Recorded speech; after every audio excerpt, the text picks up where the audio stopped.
Adesso andiamo alla ricerca del posto che non troverò mai. Sta sicuro che non troverò mai. Mamma mia. Che troia. Come no? Poi no! Ma come no? Che cazzo fai adesso ancora io con una moto del genere?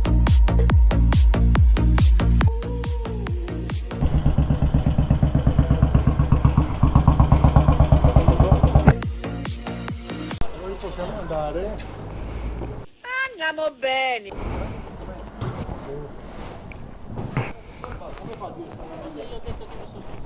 Ascolta, non facciamo polemiche. Lore, non facciamo polemiche. Io gli ho preso. Io gli ho dato solo la carta d'identità, sinceramente. Gli ho dato il libretto, sinceramente. Donne, sposti la macchina per favore. Cristo santo. Ogni volta dobbiamo fare tarantelle. Bene. Sono tranquilli sti.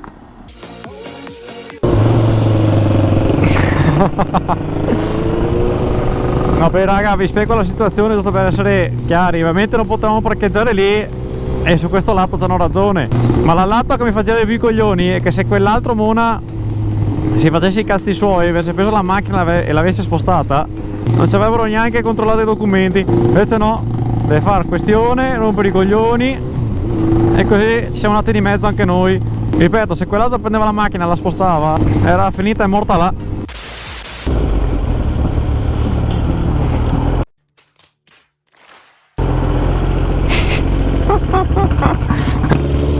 No comment.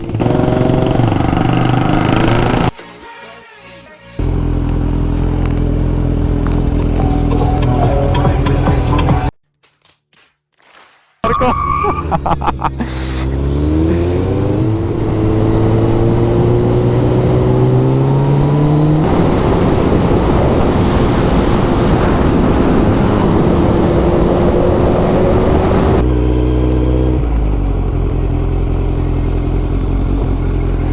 Frate, ci arrestano, L'ho visto, l'ho rallentato, l'ho visto. Poi ho visto in fila, l'ho tirato anch'io.